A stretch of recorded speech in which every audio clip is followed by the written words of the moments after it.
Why Okay, is Cuba good such a evening, target Earth. for, This is Adam US Sturch broadcasting from the Mushroom Edge in Taos, New Mexico, explained nicely working on oil yesterday painting, in pumpkin the lead patch, and story of the Wall apology. Street Journal.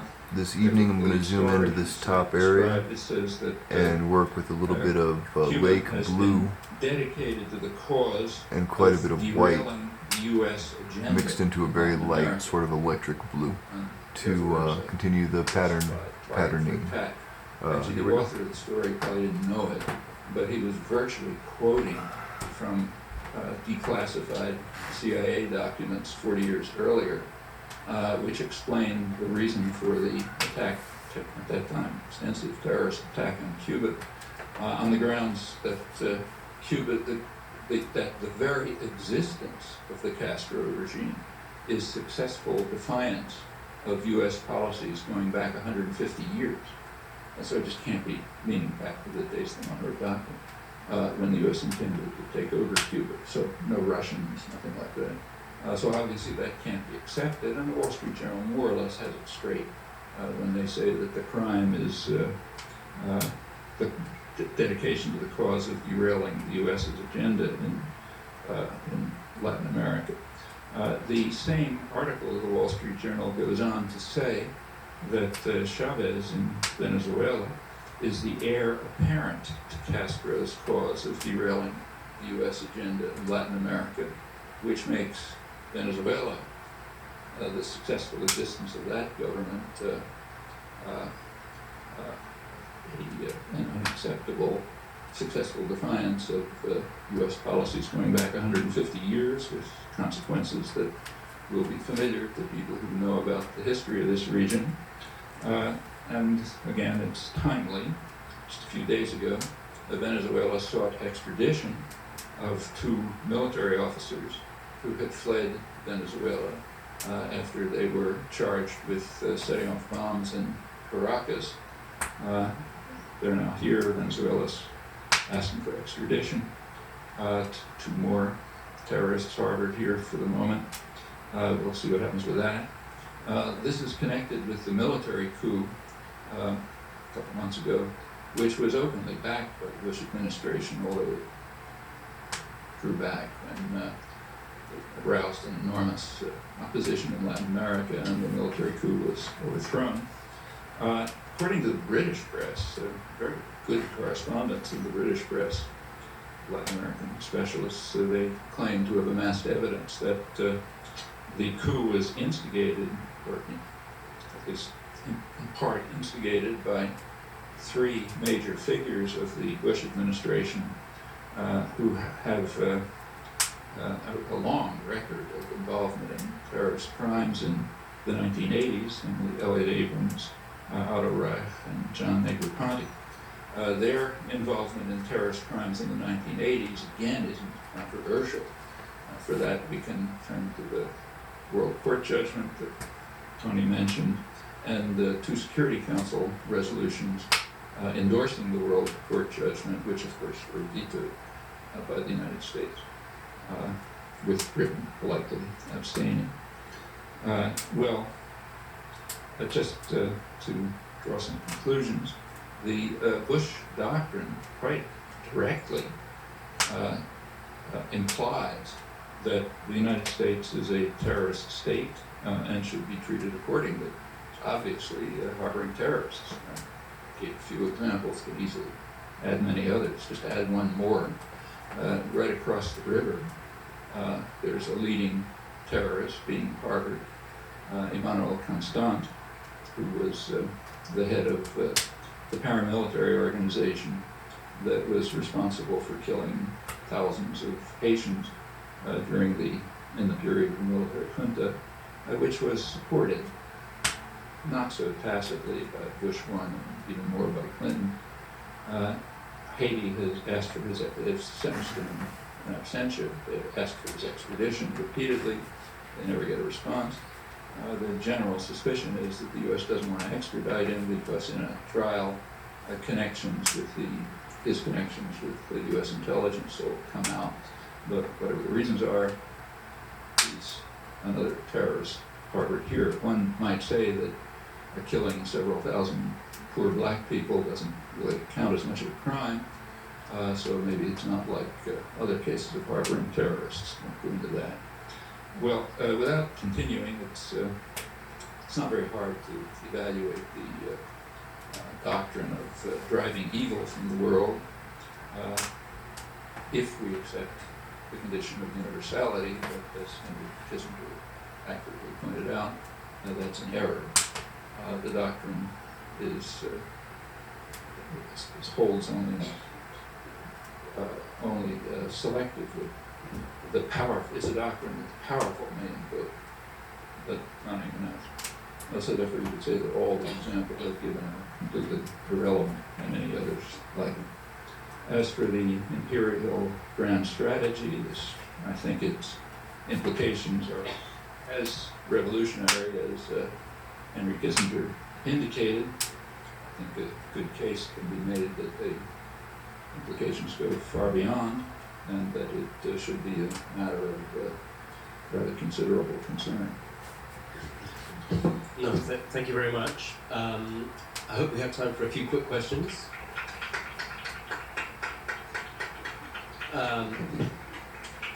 I know Hans Janicek wants to present you with a Medal of Excellence, but I think there are a few people who want to ask some questions.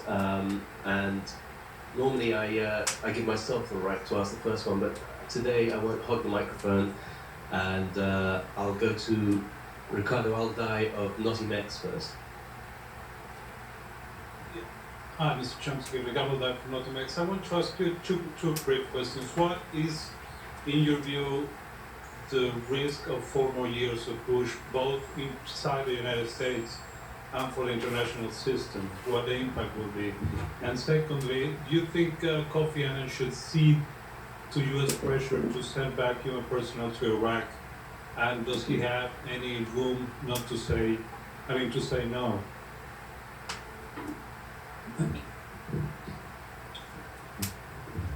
It's very hard to predict the weather, and predicting human affairs is extremely difficult.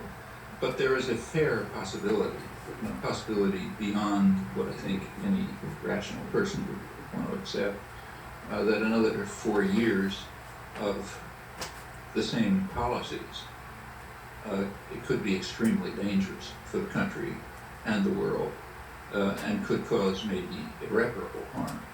Remember, we have a lot of evidence. It's not just the past 4 years. The same people essentially were in office for 12 years, 1981 to 1992, and there is a rich record of what they accomplished. It is not discussed in the United States because we have a kind of a principle here that you're not supposed to look into the mirror.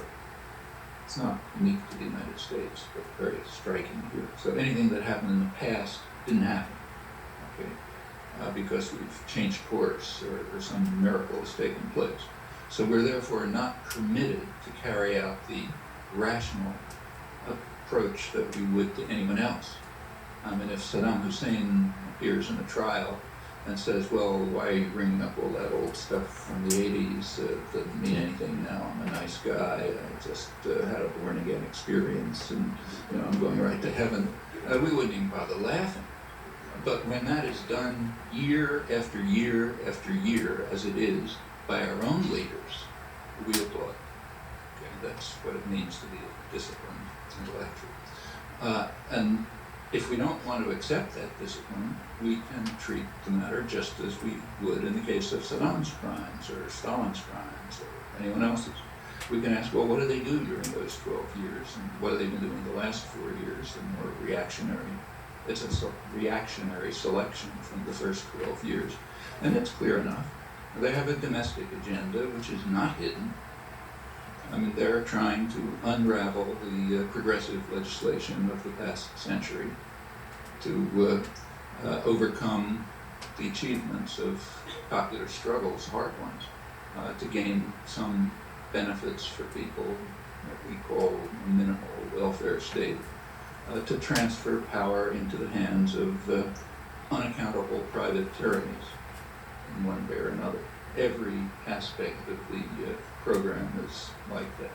Internationally, they have the programs that I've described. They may back off from them because they may find them unfeasible, but the programs are clear, and that's only part of them. I mean, also programs about international economic arrangements. And these could be very dangerous. In fact, the kinds of programs I just talked about could literally lead to destruction of species. Again, you can't put a probability on that. We don't know what the likelihood was of a devastating nuclear war in 1962, when literally the world was one word away from a nuclear exchange. One Russian submarine commander countermanded an order to shoot off nuclear-tipped torpedoes during the Cuban Missile Crisis, which very likely would have led to a devastating nuclear response, and on, and then Eisenhower's destruction of the Northern Hemisphere. One word. That was 1962. January 1959, 1995 was much more dangerous, far greater destructive capacity. At that point, we were 2 minutes away. As these threats are being increased, militarization of space alone is increasing the threats significantly. Rational people don't take chances like that, no matter what your subjective probability is, but it will increase. Financial Times. Oh, well, basically no one has a right to be in Iraq but Iraqis. So they should take the lead in determining what happens. What the invasion has left such wreckage that how Iraqis might decide to deal with what remains, I can't say. I mean, we know what they say in polls, and you can make your own judgments from that. In recent Iraqi polls, the most favorable rating for a foreign leader is Jacques Chirac. But by about 5 to 1, they regard the U.S. British forces as occupiers, not liberators. Right after Bush made his speech about how we're changing course once again and going to bring democracy to the world, that's reiterating what Reagan had said 20 years earlier and everyone else. After that speech, which was greeted with the usual reverential awe in the United States, there was a poll in Iraq about asking Iraqis why they thought the U.S. was in Iraq, and some agreed with President Bush and commentators here. 1%. 1% thought the goal was to bring democracy to Iraq. About 70% thought it was to control Iraq's resources and to reorder the Middle East and consistently with the goals of the United States and Israel. Actually, their responses were more nuanced and sophisticated. When it went further, it turned out that about half, although 1% thought the U.S. was trying to bring democracy, about half thought that the United States wanted democracy if the U.S. could control it.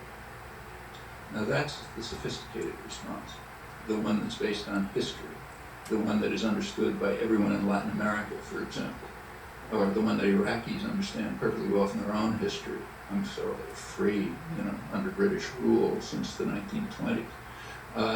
But they know, without reading British secret records, that they were granted freedom on the grounds, the internal British records, that they would be an Arab facade behind which Britain would rule with various constitutional fictions and so on. And same in Central America and the Caribbean. Yes, you can be free and democratic as long as you do what we say. And I presume that's the reaction of Iraqis, and usually the victims have a reasonably good understanding of the world. The people holding the hammers and guns usually don't understand very well. But I think we should try to respond to their understanding. And if they want UN officials there, a UN force there, okay. I mean, if they want military forces from the region, to try to control the miserable security situation that's resulted from the invasion. Okay, it's their decision. If they want to accept the economic program that has been rammed down their throats by the CPA, which no sovereign country would accept, just opening the country up to complete purchase by foreigners, mainly U.S. corporations. If they decide they want that, or if they want to commit economic suicide, fine. If they decide they want the kinds of social and economic programs that every sovereign state with any independence pursues, that's fine too, then we throw that out. And so on. Our China leaders in this room not so long ago who told us he loved the program. You may. I mean, that program will have, we know what effect such programs have. Those are the programs that created the third world. I mean, if anyone knows any economic history, knows that about, say, 200 years ago, there wasn't much difference between what's now the first world and what's now the third world. Actually, India and China were the commercial and industrial centers of the world. Europe is kind of backwards in most respects. But now they're very different, hugely different. How did it happen? The European states, the developed states, England, United States, France, Germany, Japan, the one country that resisted colonialism, up to the East Asian tigers, without exception, they radically violated the principles of economic liberalism. They insisted on massive state protection and subsidy, just as the U.S. economy does today.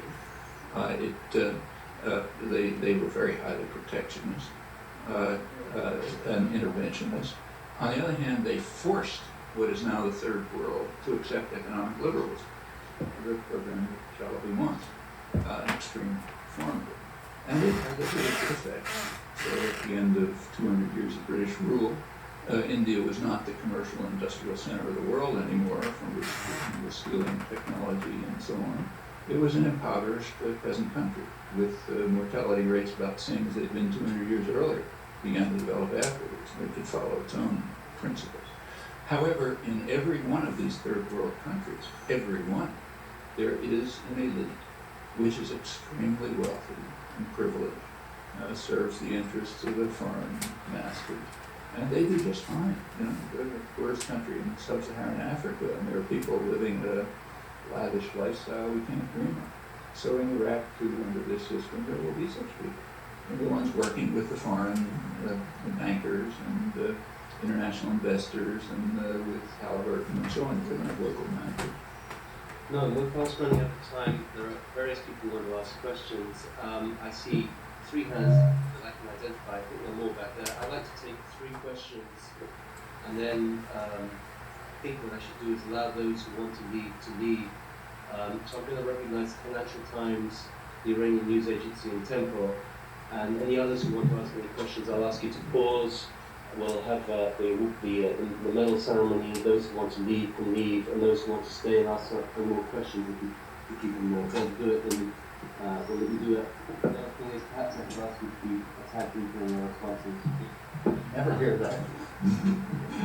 Financial Times.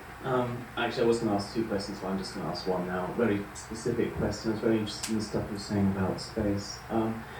Do you have a sense of where the debate is going now in the United Nations in terms of, it's just something I haven't followed and almost didn't hit our radar screen, and what's going to be coming up over the next year? Thanks. Well, that's a very easy one to answer. Just take a look at the last debate was December at the General Assembly. It's the first committee, I guess, the Committee on Space and Disarmament, which is essentially the full General Assembly. It was last December. There were several resolutions that came before.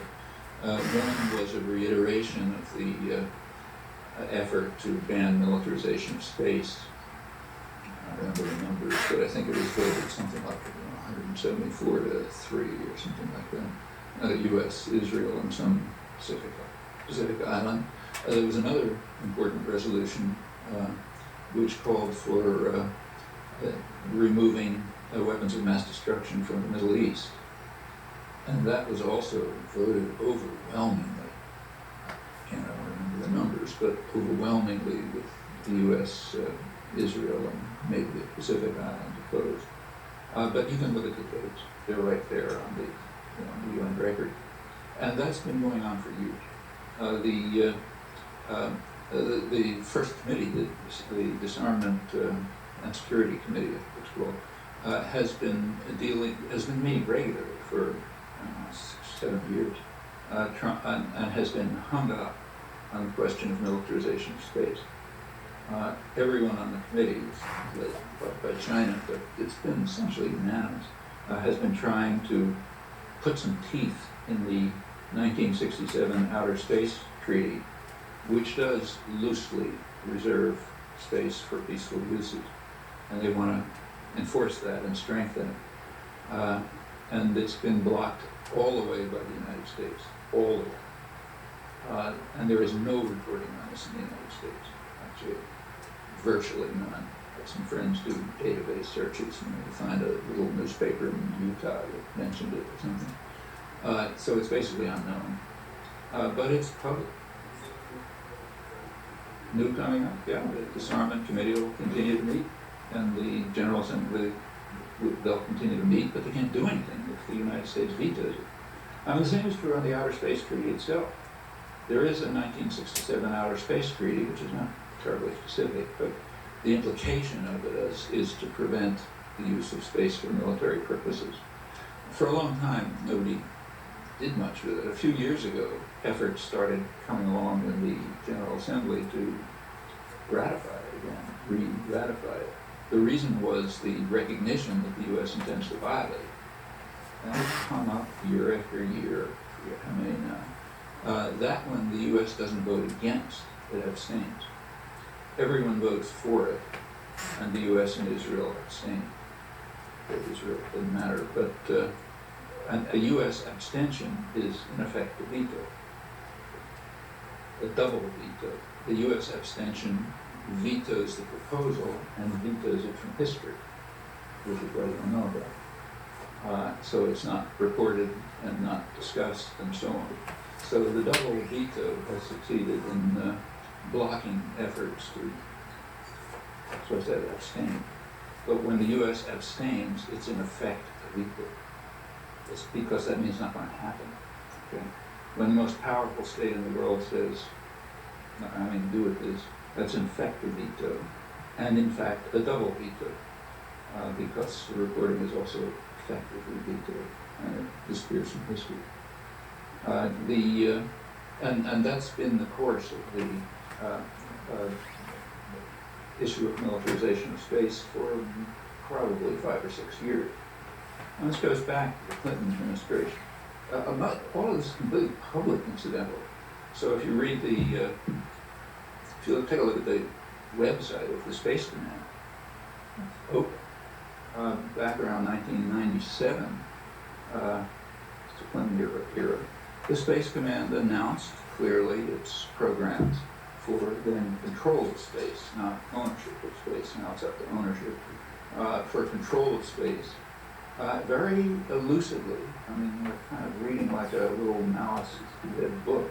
It said the U.S. must have military control of space to protect our investments and commercial interests.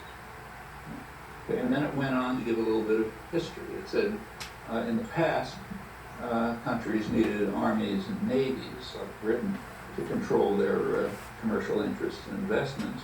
And now the next frontier is space, and we're going to take control of that to control our commercial interests and investments. Okay? They're very frank. And then they also pointed out, here they agree with the U.S. intelligence projections, that the process of so-called globalization will have exactly the opposite effects of what is predicted.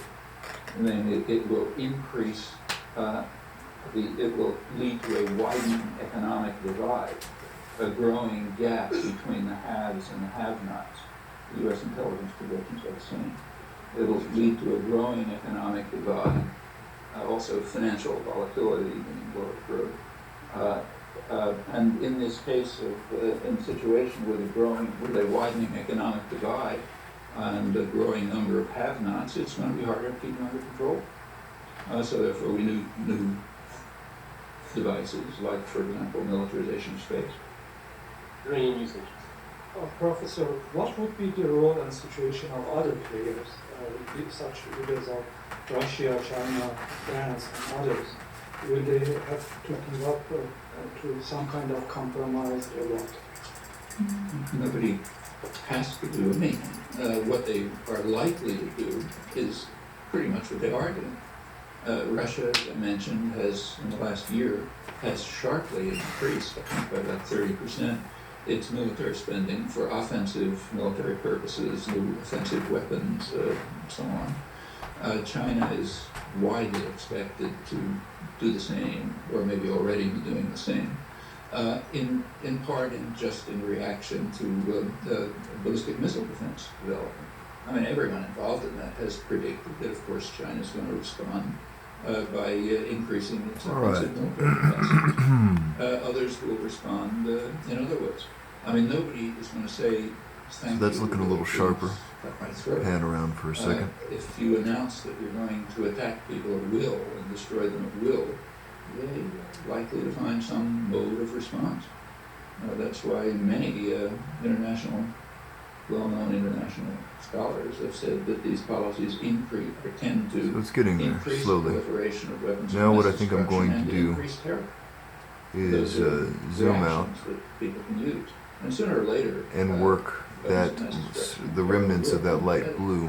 maybe right here, Oh, just with a little bit of linseed oil, so those are possible reactions. and There are other things going on. accentuate the shadow of the highlight tones The world is unified. on the overall picture, Yes, on the foreground figures. So here, let's. So I don't think I'm going to put it on the pumpkin. So I'll just zoom into about right there. All right, and take two. Oops. It's not as if someone There else we go. is That's fine. interfering with the control. Take two coming up. So, Take two. economically, there have been are three major economic centers, more or less in the par. Europe, Northeast Asia, and South Korea.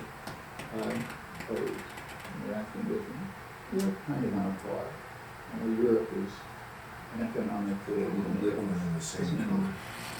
category of the United States. Northeast Asia is the most dynamic economic region of the world.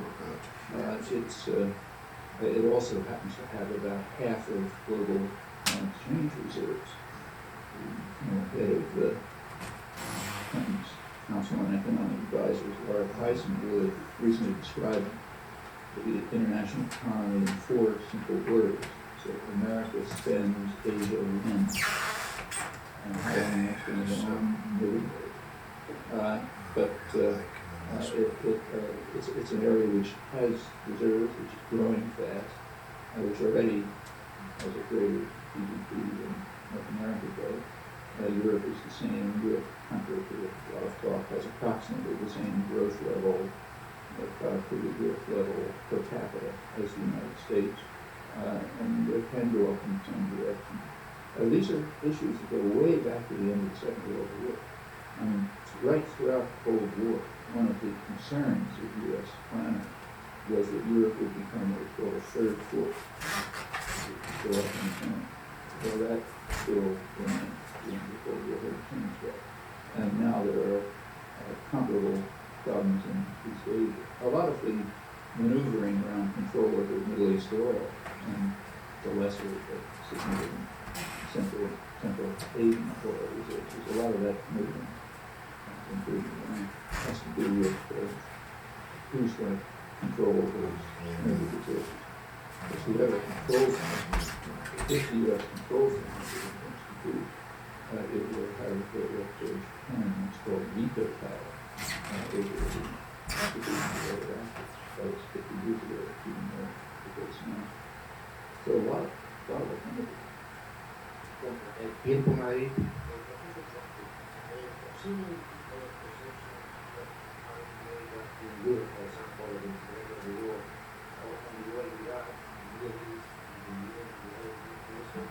What do you feel that is important that the American media plays in terms of some document about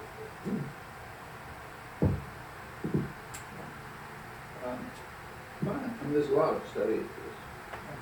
By and large, media transmit a doctrinal position which is shared by state power, by corporate power, and by the media elites themselves who are part of it.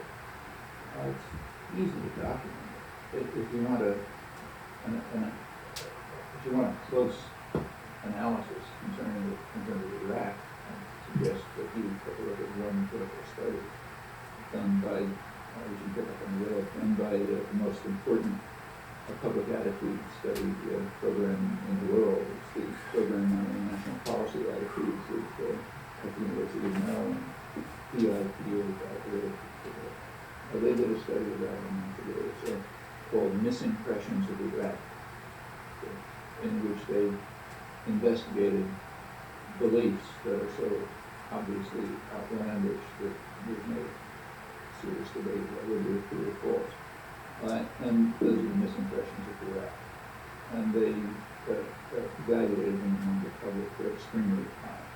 But then, in response to your question, they traced those misimpressions to news. It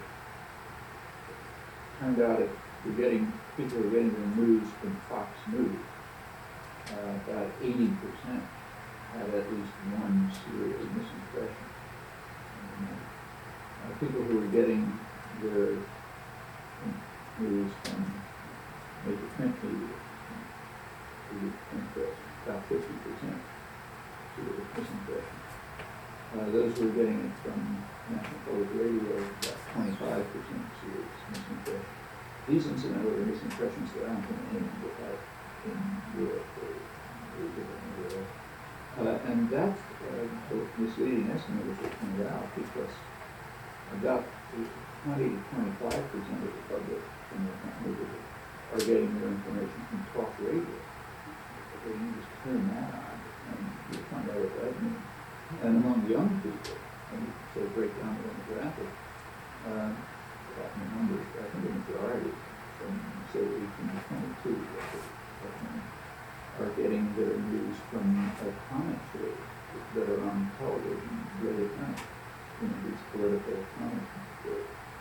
Well, I'm putting out that piece of the population, but this is an indication of the way effectively the corporate media transmit the kind of propaganda, not because they are subordinating themselves to it, but because they agree.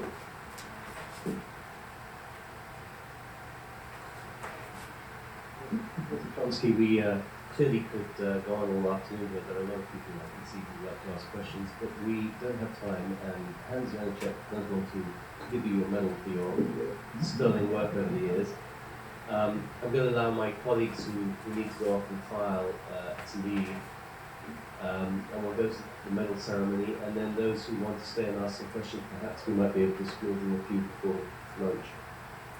Hans.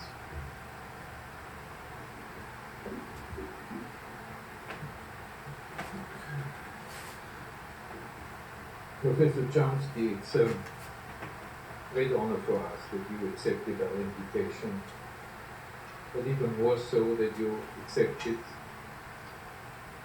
our award of excellence, which the Society of Writers has been giving annually to outstanding literary and political figures for their contribution to peace and understanding. In fact, over the past 15 or 17 years so far, and it was previously awarded to international statesmen such as Mikhail Gorbachev and great writers like Norman Mailer.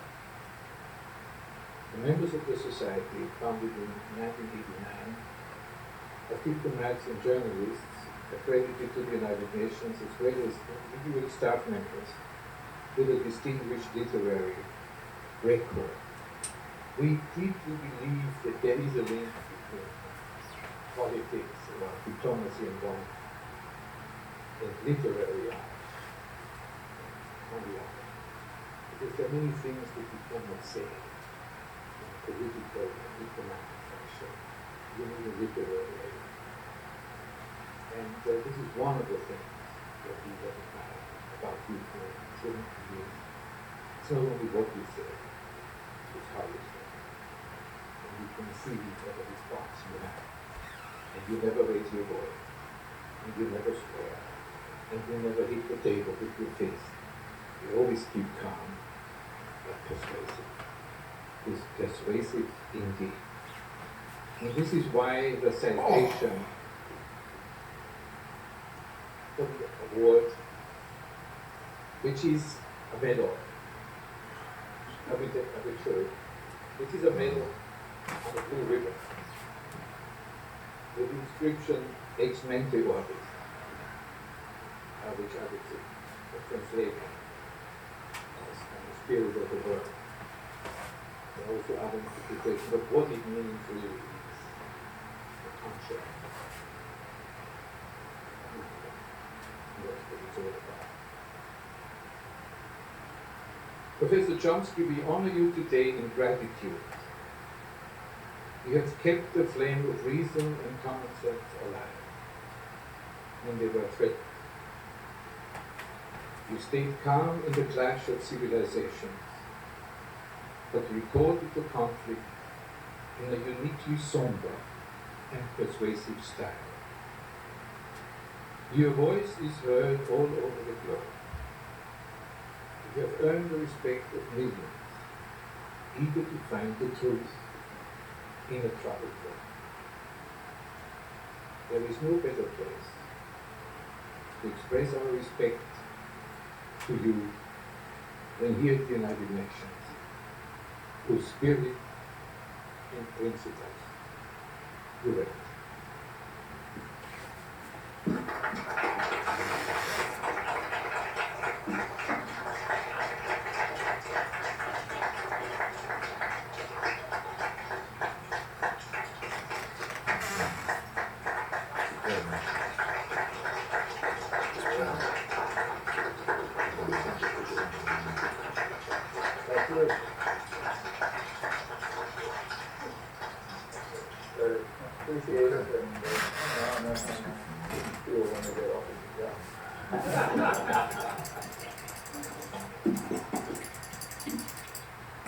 All right. Well, we're going to be taking the professor upstairs to have some lunch shortly. But are there any more questions?